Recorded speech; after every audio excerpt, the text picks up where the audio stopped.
Hi, this is Keita with Urban Fitness Twin Cities, and today I'm here with my husband Dan to show you a wonderful hip flexor stretch. So for this one you'll need either a foam roller or a yoga block. I have a short foam roller here. If you've got a long one, that works just as well. The first thing you're going to do is lay on your back, feet flat on the floor, knees bent, and then you're going to bridge your hips up in the air. Good. And I'm just going to slide this roller underneath, and then you'll lower your hips down on it. Good, so you want to make sure that the placement of the roller is right underneath your sacrum and not into your low back. You don't want it on your spine, you want it right under your hips. So it should feel nice and comfortable just to be there. Make sure those abs are pulled in, ribs are down, tailbone is kind of imaginarily dropped underneath you so that you're not straining in your low back.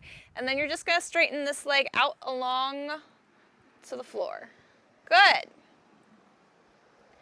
So he's pretty flexible in his hips, so this is kind of easy for him.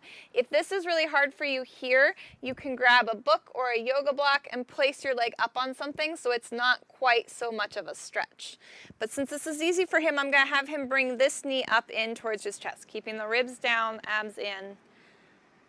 Yes. And as you can see from the fact that his knee bent, this makes it much harder. Good.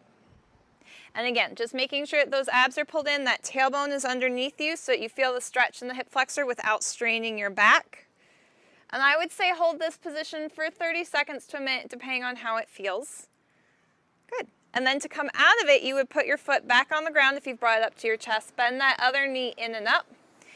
Lift your hips back up and just roll or press that foam roller out from underneath your hips. And if you don't have someone to help you get the foam roller underneath, you can do this just as well on your own. Just have the foam roller to the side so you can slide it right under.